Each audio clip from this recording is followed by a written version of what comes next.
Hi welcome to village Siri cooking. ఈ ఛానల్ని ఆదరించిన ప్రతి ఒక్కరికి మా హృదయపూర్వక నమస్కారములు. ఇవాళ చాలా మంచి రెసిపీతోని మీ ముందుకు వచ్చానండి. చాలా బాగుంది. ఒక్కసారి ఈ సొరకాయతోని ఈ విధంగా చేయాలి కానీ టేస్ట్ సూపర్ అండి. ఇలా చేస్తే మాత్రం వేడి అన్నంలోకైనా సరే, చపాతీలోకైనా సరే, వెజ్ బిర్యానీలోకైనా సరే, రాగి సంగట్లోకైనా సరే టేస్ట్ మాత్రం చాలా అద్భుతంగా ఉందండి.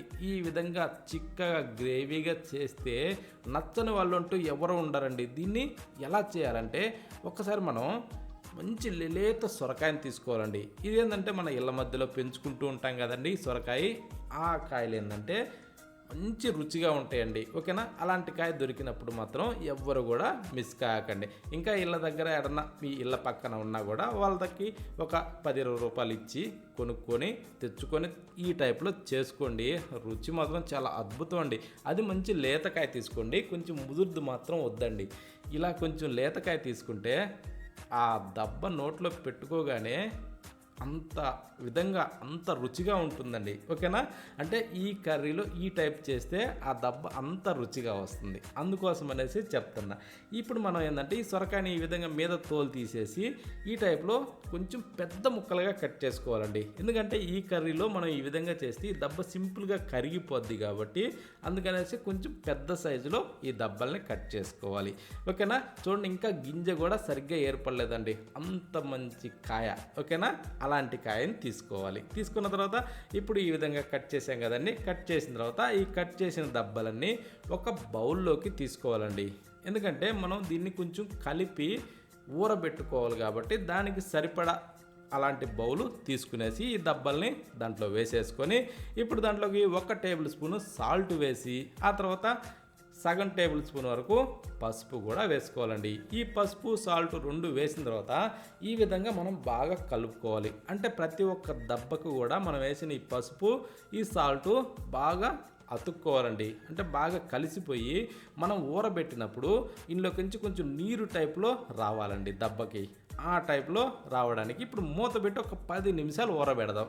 ఇప్పుడు మనం ఆ తర్వాత అవి ఊరిన తర్వాత స్టవ్ మీద ఒక ప్యాన్ పెట్టి దాంట్లో ఒక 2 గంటలు ఆయిల్ వేసుకుందాం. వేసిన తర్వాత కొంచెం దాన్ని వేడెక్కనిచ్చి ఇప్పుడు మనం 10 నిమిషాలు ఊరబెట్టాం చూడండి.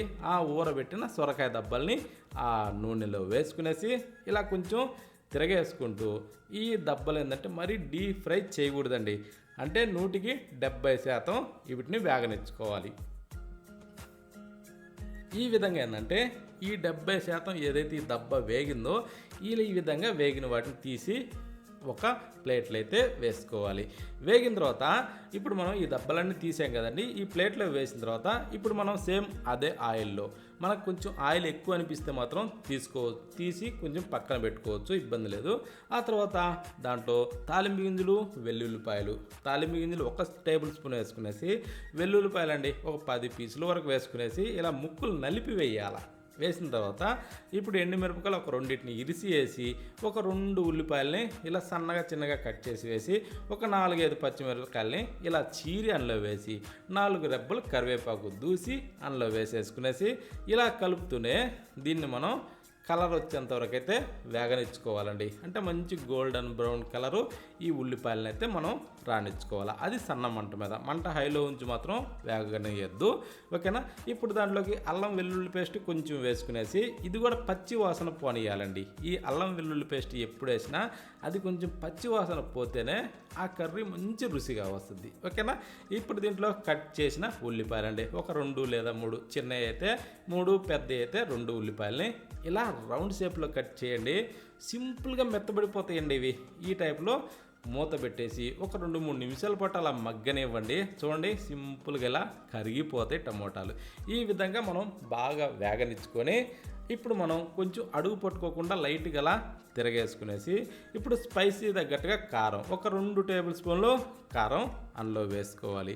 వేసిన తర్వాత ఇప్పుడు మనం దాంట్లోకి ధనియాల పొడి, సగం టేబుల్ స్పూన్ వేసేసి కొంచెం ఇలా తిరగేసుకుంటూ ఇది కూడా కారం వాసన పోయేంత వరకు ఒక 2-3 నిమిషాల పాటు దీన్ని మనం బాగా వేగనిచ్చుకోవాలి. ఇది ఎలా అంటే కొంచెం ఇలా బాగా మంచి కలర్ వచ్చి ఇలా కొంచెం లైట్గా ఆయిల్ రిలీజ్ అవుద్దండి. ఆ టైప్ మనం వేగనిచ్చుకొని ఇప్పుడు మనం ఫ్రై చేసి పెట్టుకున్న ఈ సొరకాయ దబ్బల్ని అందులో వేసేసుకోవాలి. ఓకేనా. ఈ సొరకాయ దబ్బల్ని అందులో పూర్తిగా వేసిన తర్వాత ఈ దబ్బలు ఏంటంటే కొంచెం చిదిరిపోనీయకుండా కొంచెం అల్కవుగా తిరగేసుకోవాలండి గరిటతోని. ఓకేనా. ఏంటంటే దబ్బలు చిదిగిపోయి కరిగిపోకుండా చూసుకోవాలి. కొంచెం దబ్బగా ఉంటేనే కదండి మనం తినేటప్పుడు కొంచెం పంటి కింద పడుతూ చాలా బాగుంటుంది. ఇప్పుడు మనం ముందుగా నానబెట్టుకున్న చింతపండుని రసం తీసి ఆ రసాన్ని అందులో పోసుకోవాలి.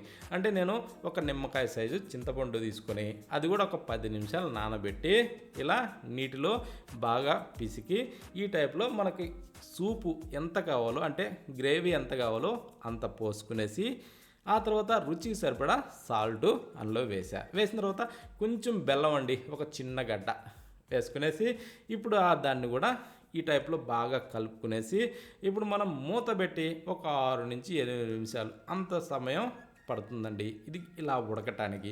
ఎందుకంటే ఇందులోకించి నీరు అంటే మనం చింతపండు పులుసు పోసాం కదండి, ఆ పులుసు కొంచెం ఇనకాలండి, ఇనికి చిక్కబడితే ఆ కూర సూపర్ టేస్టీగా ఉంటుందండి. ఈ విధంగా వచ్చిన తర్వాత ఇప్పుడు మీదకించి కొత్తిమీరని శుభ్రంగా కడిగి ఆ తర్వాత ఇరిసి మీదకించి చల్లుకోవాలి. ఎప్పుడైతే మనకి ఈ చింతపండు పులుసు పోసామో అది కొంచెం ఇనికి గుత్తంగా వస్తుందో అప్పుడు దాని రుచి మంచి వాసనతోనే చాలా అంటే చాలా బాగుంటుంది.